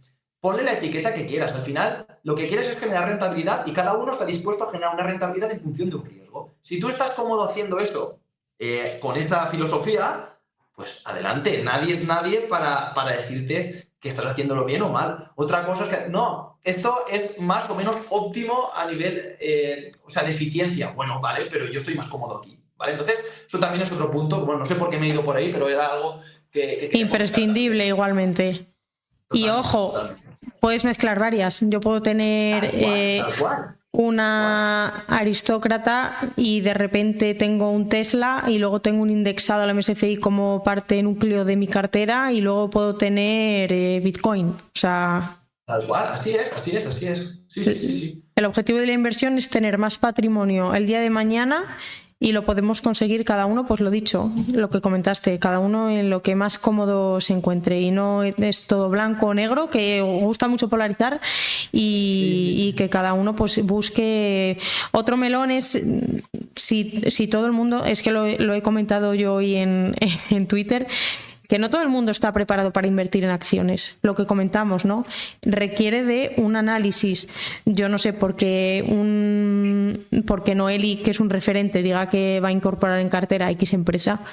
Yo detrás no voy a ir corriendo a incorporarla, porque el día de mañana vienen vacas flacas y Noeli va a tener comisión en esa empresa y va a aguantar. Pero yo, que he entrado sin tener absolutamente ni idea y solo porque lo ha dicho en este caso él o quien sea, pongo Noeli por poner un ejemplo de cualquier persona, cuando vea un menos lo que sea, le voy a dar al botón de perder y no, de eso no se trata. Claro. Entonces, realmente tampoco está todo el mundo preparado para invertir en acciones directas. Claro, al final lo más importante es tener convicción. Quiero decir, a nivel... la inversión es más nivel psicológico, digamos. Mucho más. Claro, que otra cosa, ¿no? Es saber lo que estás haciendo y por qué estás haciéndolo y tener convicción. Ya está, si sabes eso, ya puedes invertir. Ahora tienes que saber a nivel técnico cómo hacerlo y tal, pero si tienes esa convicción y sabes generarla, que al final esto se hace con tiempo, pues sí. Yo creo que sí. El tema es que, claro, no puedes venir de repente sin saber nada, ya no digo nada a nivel técnico, sino nada de psicología de la inversión y te pones... Es como ¿cuántas veces te habrán preguntado, no, invierto aquí o qué? ¿Tú has invertido aquí? Voy a invertir yo también. Y a tus amigos dices, bueno, cuidado porque yo, si esto baja un 10-20%, yo voy a tener convicción y voy a seguir, pero tú quizá no. Por lo tanto, invierte si tú vas a tener convicción, si no, no. Entonces, lo más importante es la convicción. Si llegas a generarla, adelante. Si no, mucho ojo, porque cuando vengan vacas flacas, vas a tener un problema porque no vas a tener la convicción de decir, vale, ¿me quedo o no me quedo? No vas a saber qué hacer. Entonces, ahí mucho ojo. Y vamos a ir terminando con algo y encima me lo has puesto en bandeja, que a muchos inversores les flipa, ¿no? Que son los dividendos, y más aquí en España. que tenemos empresas, vamos, reinas de dividendo, pero no todo dividendo es bueno, ni todo lo que brilla es oro, ¿no? ¿Qué mirar en una empresa que paga dividendos para saber si realmente el dividendo es sostenible o no y si es oro todo lo que reluce? Bien, lo primero que tenemos que saber aquí es que la inversión en dividendos, la filosofía de inversión en dividendos es totalmente válida y buena. Quiero decir, quien quiera hacerla así, perfecto, o sea, no hay nada de malo. ¿Qué tienes que saber? Tienes que saber ciertos puntos. Tienes que saber que, por lógica, una empresa que invierta más en repartir dividendos, pues no va a poder invertir en su propia empresa y le va a costar más crecer que una que invierta únicamente en su propia empresa y no reparta dividendos, ¿vale? Esto a nivel general. Habrá empresas que no, obviamente, pero a nivel general, las empresas que reparten dividendo pues van a tener menos probabilidades de crecer que las que no. ¿Por qué? Porque las que no van a repartir todo ese dinero en crecer y no en repartir dividendo, ¿vale? Bueno, esto que quede claro aquí. Bien, eso por aquí. ¿Qué vamos a mirar en una empresa que paga dividendos? Vale, varios puntos. Primero, el dividend yield. Queremos saber qué dividendo paga, ¿no? Porque si nos paga 0,1, pues tampoco... No creo que mucha gente quiera entrar por dividendos en una empresa que te pague 0,1. Totalmente. Por tanto, el dividend yield tenemos que saberlo. Aparte de eso, ¿qué más? El payout ratio. ¿Qué es el payout ratio? El payout ratio es el dinero del beneficio neto la parte del beneficio neto que la empresa dedica a pagar el dividendo. ¿Qué queremos ver aquí? Lo que queremos ver es que cuanto menos payout ratio tenga la empresa, significa que menos dinero coge del beneficio neto, por lo tanto, mejor, ¿vale? Entonces, ¿qué es lo que nos encantaría ver en una empresa? Que subiera el dividend yield, que cada vez el yield fuera mayor, cada vez pagara más dividendo, más porcentaje de dividendo, pero el payout ratio fuera menor. Eso sería ideal, ¿vale? Pero bueno, hay que ir con ojo también porque esto puede pasar porque la empresa esté bajando la cotización y por eso te va cada vez pagando más dividendo.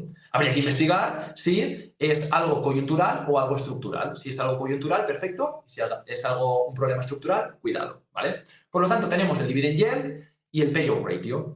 Luego tenemos también el free cash flow ratio, payout, que es lo mismo, pero en lugar del beneficio neto, pues lo sacamos del free cash flow, que como hemos dicho, es más representativo, ¿vale? ¿Qué más tenemos que ver? Pues tenemos que ver que una empresa pues, que no se endeude y que no se diluya en exceso para pagar el dividendo, porque esto puede ser un problema, porque al final el dividendo está bien, pero si sacrificas la empresa por el dividendo, pues al final la empresa se irá al traste. Por lo tanto, mucho ojo aquí. Por ejemplo, imagínate que cuando una empresa reparte dividendo, tienes que ver al final las mismas cosas que las que no reparten dividendos, pero aparte tienes que meter estas cosas, ¿vale? El dividend yield, el payout ratio, etc. Entonces, Dime, sigue. Dime. ¿Qué payout ratio es razonable? ¿O a partir de cuál tenemos ahí una red flag? ¿Un 60, por ejemplo? ¿Un 70?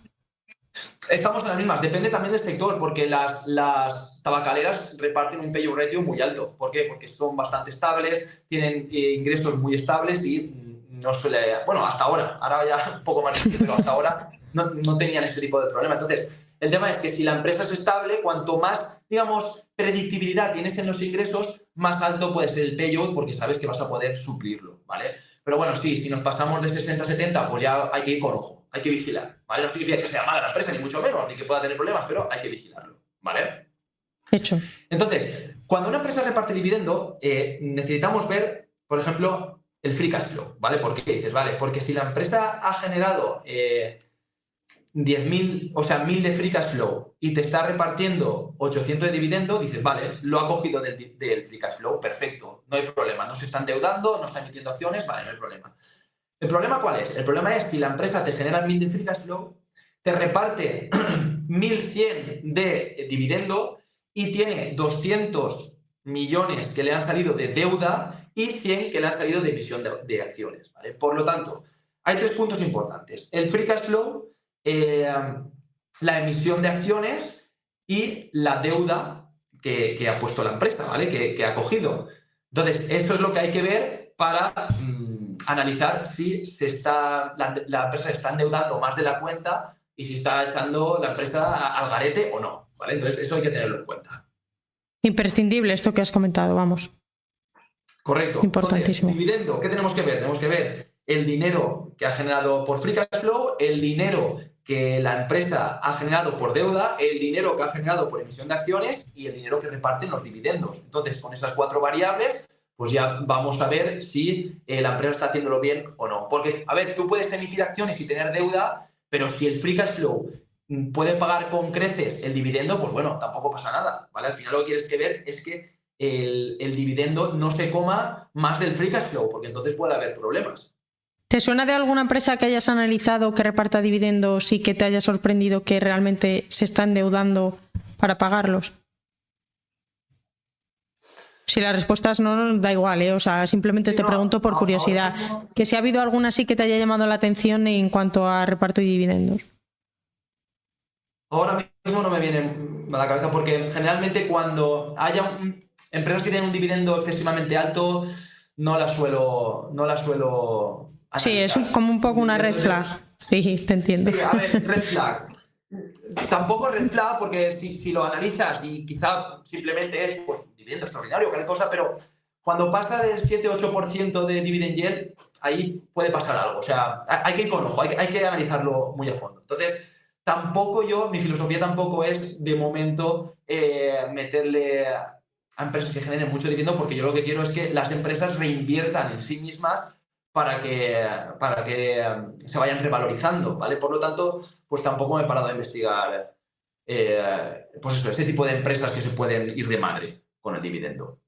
Vale. Bueno, nos has dado una masterclass de cómo medir la rentabilidad de una empresa, cómo mirar si una empresa está endeudada o no, o sea, esa salud financiera, si crece o realmente no está creciendo de verdad, valoración, qué mirar si, porque mucha gente de la que nos escucha invierte por dividendos, qué mirar para ver si realmente ese dividendo es sano o no.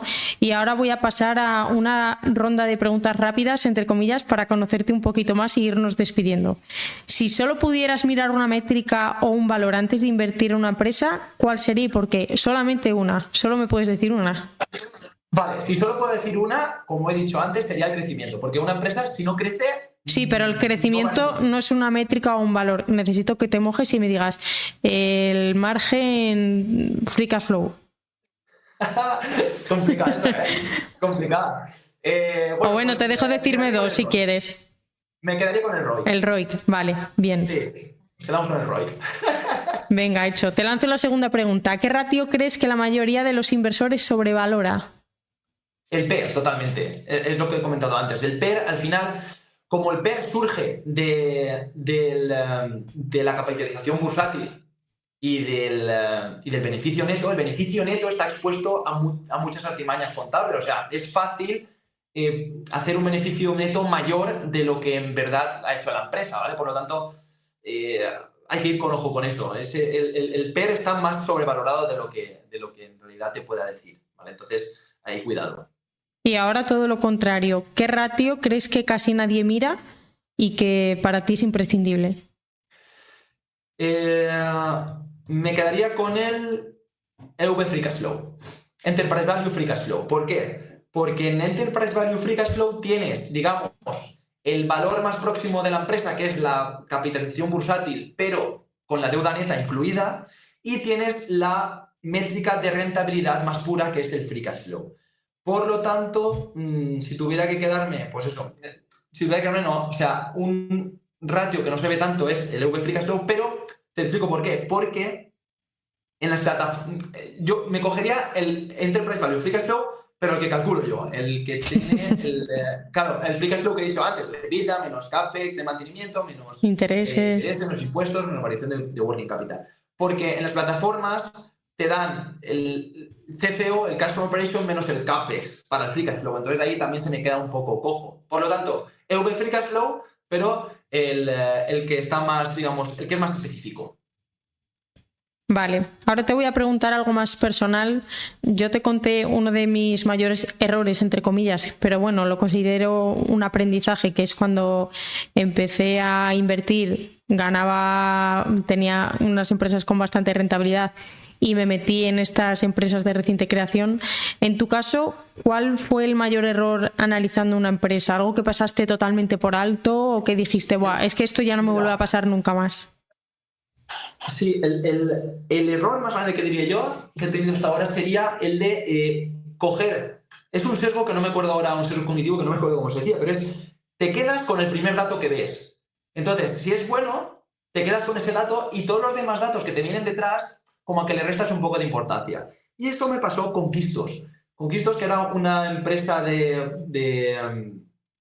saldrá, de oil, de petróleo, oil, etcétera, ¿vale? Así bueno, ¿qué pasa? Que ahí lo que vi, vale, tenía unas tierras que estaban en muy buen lugar, eran muy fértiles, tal, no sé qué. Bueno, fértiles entre comillas, porque era de petróleo. Pero bueno, vi este primer dato y dije, hostia, qué bien, tal. Y claro, y ya como que no hice caso a lo que iba por detrás, entonces, bueno, ahí fue uno de mis mayores errores porque me quedé con un dato que yo consideraba más importante de lo que realmente era y lo que me venía por detrás como que le restaba un poco de importancia. Por lo tanto, es importante tener la mente bien abierta y aunque tengas tu tesis hecha, si ves ciertos puntos que pueden erosionarla, tienes que tenerlos en cuenta sí o sí. Por lo tanto, cuando tú haces una tesis, cuanta más, hablando mal y pronto, cuanta más mierda te echen, mejor, porque más puedes ver si estabas equivocado o si te están refutando lo que ya estabas diciendo y tenías tu razón.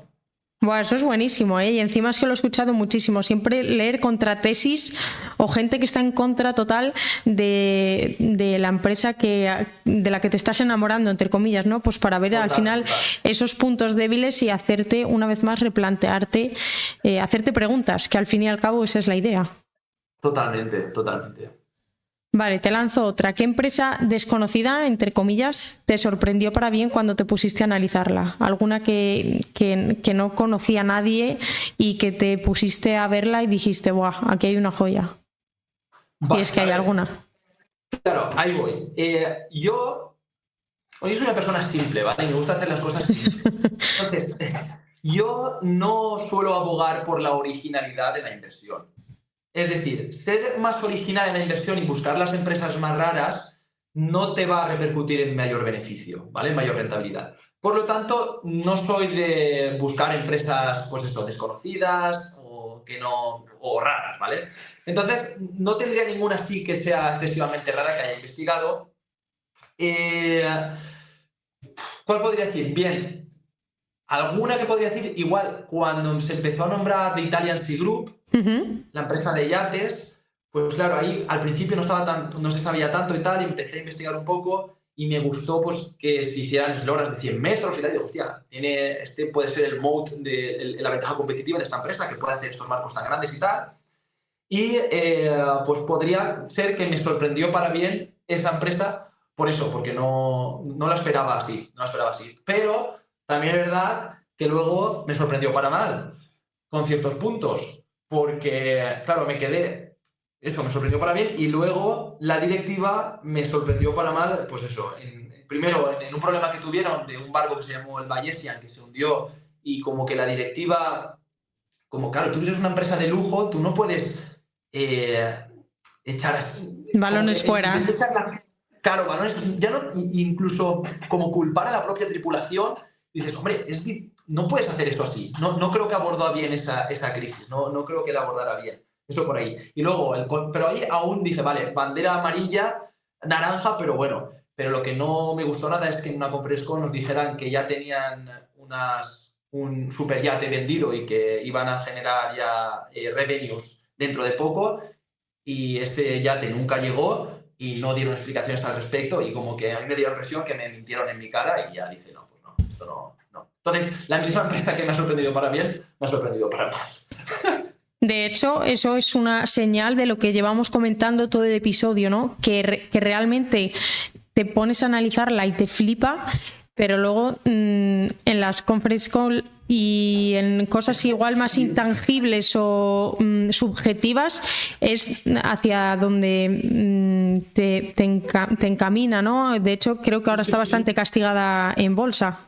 Sí, tal cual. Y ese es otro punto. O sea, las conference call es uno de los puntos más importantes que tienes que hacer como inversor, leerte las conference call, como mínimo de los últimos 3 o 4 años como mínimo.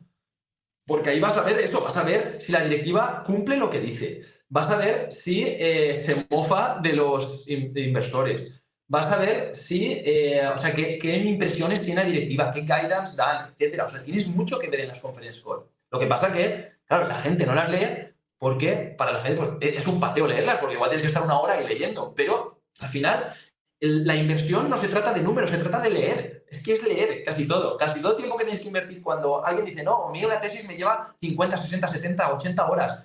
Es leyendo la mayoría. Tienes que leer. Entonces, ahí está el análisis cualitativo, por eso es tan importante. Y ojito el equipo directivo, que de eso no hemos hablado. Eso no está en ninguna cuenta de resultados. Claro. Quién es el CEO, lo que hace, su filosofía, qué track record tiene, cómo recibe su... O sea, cuál es su incentivo, si realmente le va todo en salario, recibe acciones, si realmente pues el famoso skin in the game, ¿no? Otra cosa que no se ve en lo cuantitativo, entre comillas, en esos balances o en esos estados. Sí. La directiva es un punto, vamos, es que para mí, digamos que es que la directiva debe ser esencial, principal. Si no estás a gusto con la directiva, o sea, tú te subirías a un avión con un capitán de avión que conduciera el avión de manera remota. No, yo quiero que se juegue la piel también conmigo. Entonces, eso por ahí me gusta siempre que tengan skin in the game. Y luego, pues claro, a nivel cualitativo, o sea, para evaluar a la directiva tienes que verla a nivel cualitativo, tienes que estudiarla, tienes que leer. Obviamente, a nivel cuantitativo también tienes ciertos puntos, ¿no? Por ejemplo, cuando hacen las recompras o lo que hemos hablado del dividendo, si se endeudan, si no, ese tipo de cosas. Pero, sí o sí, análisis cualitativo es imprescindible en cualquier tesis de inversión. Y ahora te voy a hacer la pregunta contraria. Como dices que eres un poco sencillo en el tema de las inversiones, ¿qué empresa conocida y muy, muy seguida, cuando te pusiste a bichearla, te sorprendió, pero en este caso para mal? Que dijiste, madre mía, o sea, todo el mundo está comprando, no sé, Tesla, y es que me pongo a analizarla y es que no hay por dónde cogerla. Pues... Aquí hay un FOMO terrible. Sí, a ver, te diría la de Italian Sea Group cuando ya se hizo más famosa que me pasó esto. Que dije, hostia, esto no hay por dónde cogerlo con la directiva. Pero así, otra que... se me viene ahora, pero no he visto ninguna. Ni te preocupes, que simplemente es por si se te ocurre alguna así que te venga ahora a la cabeza rápidamente, no te preocupes. Te paso a la siguiente si quieres. Que sería ¿qué consejo le darías a alguien que abre por primera vez un 10K, un informe anual y no sabe por dónde empezar? Aparte de todo lo que hemos comentado en este episodio, que literal es para coger papel y boli, que yo lo tengo aquí, ojo, y he estado con mis anotaciones todo el episodio. A mayores de eso, ¿qué libros, recursos recomiendas? Y bueno, y si quieres aprovechar un poquito que nos viene bien en este espacio ahora, en este momento, para que cuentes qué puedes aportarnos tú en ese sentido. ¿Qué recomendarías para aprender más?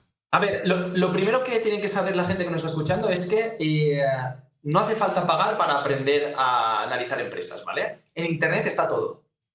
Está todo ahí y lo que pasa es que te hace falta tiempo. Entonces, primero, ¿cómo empezaría yo? Siempre digo lo mismo. Libros. Para saber la filosofía de inversión, para entender cómo se debe de invertir, para que tu psicología la adaptes un poco, ¿vale? Que adaptes tu estómago a lo que es el mercado de valores. Un paso por delante de Wall Street para la filosofía de inversión. El pequeño libro que genera riqueza para entender pues, las ventajas competitivas y el análisis cualitativo. Y luego The Outsiders para entender a la directiva, qué cosas tienen que hacer las directivas para que una empresa vaya bien, ¿vale? Eso es imprescindible. Luego, importante, las conference call, leer las conference call y entender los 10K. ¿Cómo? Pues claro, para entender el 10K tienes que entender algo de contabilidad.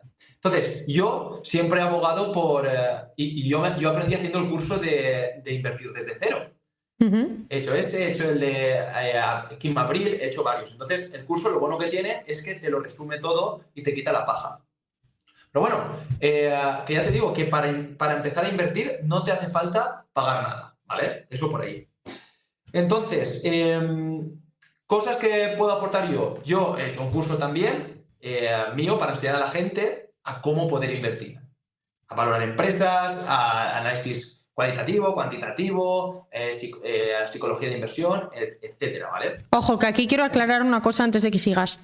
Has dicho que no hace falta pagar, para aprender, pero aquí sí que quiero diferenciar porque de repente dices que no hace falta pagar y tú tienes un curso, ¿no? Entonces aquí quiero dar mi punto de vista, que existen dos vías para absorber conocimiento. Correcto. La lenta, que es gratis, y no solo con la inversión, con todo. ¿Quieres aprender a programar? Pues aprendes gratis. ¿Quieres aprender de cocina? Pues lo mismo. Pero existe la vía corta y la vía rápida, y ahora te dejo seguir. Sí, correcto. Sí, al final, pues eso, la vía más lenta, pues es eso, invertir aprender por ti mismo, autodidacta, y la guía más rápida, pues es, pues eso, pagas un curso, pagas un research, pagas lo que sea para, pues, que te quiten la paja y te enseñen al grano lo que necesitas saber. Pues al final yo lo que he hecho ha sido eso, quitar toda la paja, coger las cosas que yo considero más importantes para invertir y meterlas en un curso. Y eso es lo que he hecho yo aquí.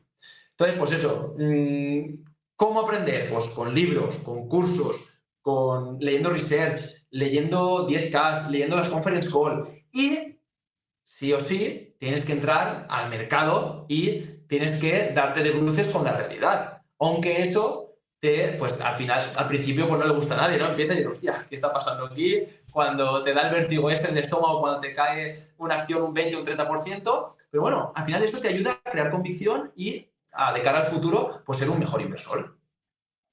Y bueno, Quique, si alguien estuviera interesado en saber más sobre el curso que nos has comentado, si quieres contarnos un poquito cómo lo tienes estructurado, qué contenido tienes en el mismo, siéntete libre, ya que encima vienes al podcast, cuéntanos un poquito cómo lo tienes, si te parece bien. Vale, mira, el curso son unas 25 horas más o menos, y ahí he intentado condensar pues todo, desde la parte más básica de no saber nada hasta poder analizar acciones por tu propia mano, ¿vale? Entonces, pues pasas por contabilidad básica, contabilidad avanzada, tienes también valoración de empresas, análisis cualitativo, detección de fraudes contables, encontrar empresas de calidad, etcétera, etcétera, ¿vale? Hay muchos módulos, el de psicología de inversores es uno de ellos, gestión de cartera. Y al final, bueno, todo esto es para que tú aprendas a hacer un análisis por tu propia cuenta y puedas analizar empresas con convicción, ¿vale? Aparte tienes PDFs descargables, las plantillas de valoración, tanto de valoración por múltiplos, como por discounting cash flow, como por evaluación por partes, ¿vale? Tiene de todo. Y nada, eso es lo que puedo contar. Eso es el curso que he armado para intentar, pues eso, quitar un poco de tiempo, ahorrar un poco de tiempo a la gente para que aprenda a invertir por sí misma. O sea, realmente todo el conocimiento que has aprendido desde el 2017 lo has reflejado ahí. ¿Es en formato Correcto. Texto, en formato vídeo? Es en vídeo, es todo en vídeo. Es en vídeo en diferido y nada, soy yo pues hablando de lo que me gusta. No hay más. Intentando enseñar a la gente. Vale, pues nada, dejaré enlace una vez más junto con el episodio de World Stocks, junto con los 3 libros que has dicho que sí o sí es un must de lectura. Dejaré también enlace a tu curso. Ay, por cierto, dime. Para la gente que venga bueno, para los oyentes que nos han escuchado, pues si ponen el cupón objetivo LS, tienen un 20% de descuento, ¿vale? Durante 7 días. Por daros las gracias por escucharme y por estar aquí, por traerme al podcast y por todo eso. Muchas gracias, Quique, porque jope, siempre que traigo a algún invitado hacéis algo así súper especial para mi audiencia y jope, me llena de ilusión que confiéis también en mí como para esto, ¿no? Entonces, bueno, eso, lo dejaré en las notas y tendréis un 20% usando el cupón que también ha dicho Quique, de aquí en adelante, 7 días desde la fecha de publicación del episodio.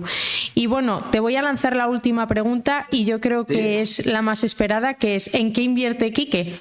¿Invierte solo en acciones? ¿En qué invierte? Cuéntanos un poco. Quique invierte solo en acciones. Tiene entre el 80 y el 90% del patrimonio únicamente en acciones. El resto espero que sea liquidez. Sí. Sí, total. Entonces, yo ya te digo, o sea, es que únicamente mi portfolio de inversión es acciones. Entonces me dedico a ello, a estudiar acciones y a invertir en bolsa. ¿Tienes muchas empresas en carteras? O sea, muchas empresas. Tengo 14. 14 empresas. Oh, me gusta. Concentradita, entre comillas, ¿eh? Pero es que a veces veo carteras de 30 y digo, madre mía, a mí no me da la vida. Claro, esa es otra. O sea, eso también es relativo, concentrado o concentrado, porque hay gente que tiene 3 y luego hay gente que tiene 30 y es concentrado. O sea, esto ya también es muy relativo. Pero sí. 14 en principio no suele ser más concentrado, sí.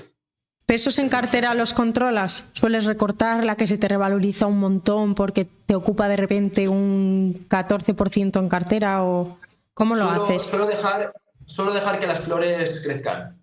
O sea, no me importa que una empresa ocupe el 20% de la cartera. No me importa. Es más, ahora tengo la primera y la segunda, creo que son un 20 y un 15 o una cosa así. Pues muy bien, bien. A ver, siempre y cuando sea por revalorización. Sí, o sea, digo que siempre y cuando sea por revalorización. O sea, no compro de repente y me pongo el 20% de la cartera en una acción. Sino si se revaloriza, no me importa dejarla. Entendido. Te voy a preguntar alguna más sobre la cartera, porque ya que te tengo aquí, aprovecho y me lo tienes que contar. De diversificación geográfica, ¿tienes alguna española? Me imagino que no. No. No tengo ninguna. ¿Sabes qué pasa? Que al final, diversificación geográfica... Ya se queda igual. Claro, si estás invertida, por ejemplo, en Google... Exacto. Más diversificación geográfica que tiene Google, que están todos los sitios menos en China, pues es difícil. Entonces, no, por español no tengo ninguna. Sí que tengo italianas, francesas, estadounidenses y ya está, creo que va por ahí. No tengo muchos más países. ¿Es de Italian Sea Group la italiana? No. La francesa es Louis Vuitton. La francesa es Hermès. Ah, no sabía que era francesa. Es que la tengo muy poco seguida. O sea, de lujo entré en Kering, que también salí escaldada. Sí. Pero de Hermès no la sigo. A ver, sé lo que es la empresa y demás, pero no la tengo analizada. Para mí Hermès es verdadero lujo, ¿verdad?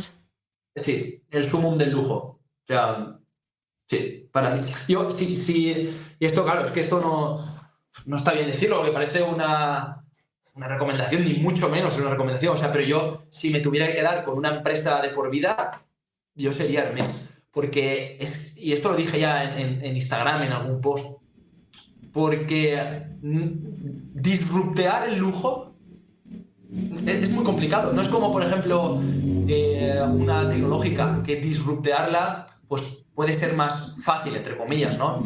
Sí, viene una competidora, saca algo nuevo y fuera, exacto, un Nokia. Te hace algo, sí, mejor y más barato y fuera. Pero el lujo, o sea, en ningún momento compites por el precio, compites por la historia, y la historia es algo que o tienes o no tienes. No puedes cogerla en 5, 10, 20 años. La historia de Hermès es de 200 años. Entonces, para mí el lujo verdadero es un sector que hay que tener en el radar, como mínimo. Pero esa es mi opinión y en mi filosofía de inversión. Totalmente. Habrá filosofías de inversión, las que no cabe, y obviamente esto no es ninguna recomendación de inversión, porque quizá tú, pues lo que hemos comentado antes, quizá vas a invertir en Hermès y te pegas una torta y no tienes convicción y te sale mal la jugada, ¿vale? Es que eso, cada inversor tiene que saber dónde se mete. ¿Prefieres recompra de acciones o reparte de dividendos? Recompra de acciones. ¿Tienes alguna que reparta dividendos? Sí. United Health Group reparte dividendo. Y bueno, creo que es la única sí que más... Bueno, pero que para ti no es una red flag de reparte dividendo, ¿no? No. Porque priorizas que recompren acciones o beneficien al accionista de otra manera. Claro, es lo que he dicho. O sea, yo prefiero que la empresa reinvierta en sí misma y bueno, que recompre acciones para repartir valor al accionista antes que el dividendo, porque no tienes carga fiscal, ¿vale? Pero, o sea, que no es excluyente que una empresa reparta dividendo, ni mucho menos. Es más, que una empresa reparta dividendo es señal, generalmente, si el dividendo es sano y la empresa lo está haciendo bien y no se endeuda en exceso, etcétera, lo que hemos comentado antes, es señal de que es una empresa sólida. O sea, si puede repartirte el dividendo de forma tranquila, sin problemas, Eso es más buena señal que mala, obviamente. Lo que pasa es que, lo que hemos dicho, no tiene este dinero que se destina al dividendo, no lo tiene para reinvertirlo en la propia empresa. Y ahora te voy a preguntar la última y ya te prometo que no te pincho más porque esto no estaba previsto en ningún momento. No hay ningún problema. La empresa favorita en cartera ya nos has dicho que es Hermès. Pero si tuvieras que deshacerte de una por convicción, es decir, imagínate que en vez del 90% de tu cartera en acciones estuviera al 100% y se viniera ahora una oportunidad de oro y te tuvieras que deshacer de una empresa en cartera para reinvertir ese capital en otra, ¿cuál sería? Por convicción, ojo, no por precio. Pues. Estoy pensando, O según lo que comentábamos antes, que igual puede identificar la audiencia, pues esa empresa que más complicado te resulta predecir esos flujos de caja futuros, que pueda generarte más dudas. Que digas, bueno, pues he apostado por ella, pero... Quizá sería Adobe. Quizás sería Adobe, porque tengo una participación relativamente pequeña, porque estoy investigándola más a fondo, pero quizás sería ella. Más que nada por convicción, porque al final, cuanto más analizas una empresa, más convicción tienes en ella, y cuanto menos, pues menos, ¿no? Entonces, las empresas que tengo en cartera, tengo bastante convicción en ellas, y me las quedaría todas, por eso las tengo, para mí son las mejores. Pero de quitarme una, pues sería pues la última que ha entrado, que sería seguramente Adobe. Y ahora la última, que es que no puedo parar de preguntarte, y ya te prometo que no te pregunto más. Cuando inicias posición en una empresa, haces una pequeña aportación inicial y luego vas viendo, vas conociendo más a fondo esa empresa, vas viendo cómo se va comportando la cotización y haces más aportaciones para ir bajando ese precio medio, o cuando estás realmente convencido de querer comprarla, aportas lo que tenías destinado para ella.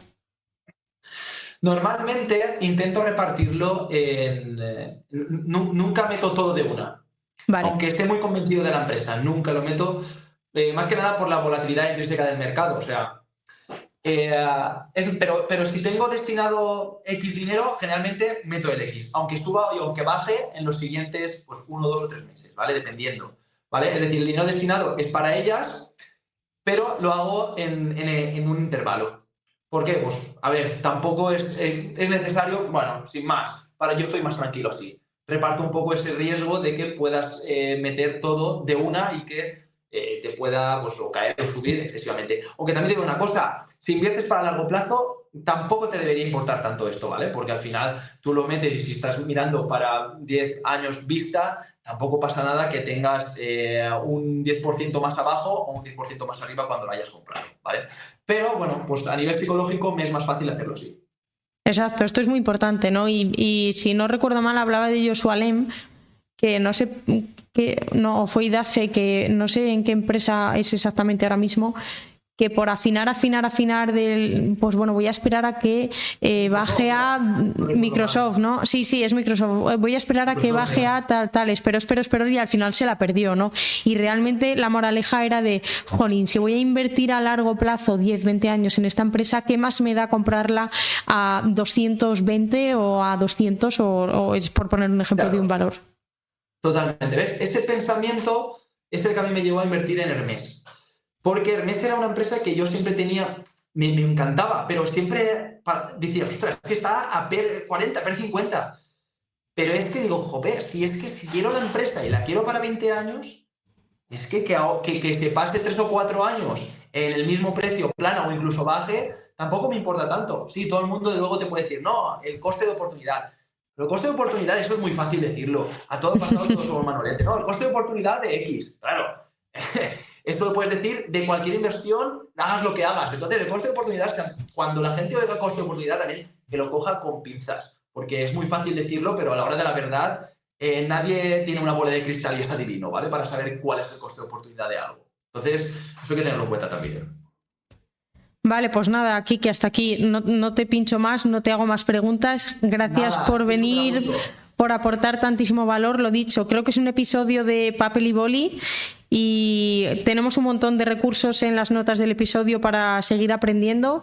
Y nada, Espabila Invierte en Twitter, en Instagram, En TikTok. Y en TikTok, que yo es que TikTok e Instagram ya no las manejo tanto, pero sí. Pues nada, Quique, muchísimas gracias. Y nada, cualquier duda que tengan tus oyentes de lo que sea, de a nivel contabilidad, de cartera, márgenes, lo que sea, que me envíen, pues, o bien por Twitter o bien por Instagram, que me hablen sin ningún tipo de compromiso. Y esto siempre lo digo en todas las entrevistas, o sea que no hay ningún problema. O sea, es que no hay preguntas tontas. Esto es algo muy importante, porque esa es otra. Perdona que No, tú dime. En fin, Twitter sería mucho como que hay como a veces esta, decir, ¿cómo decirlo?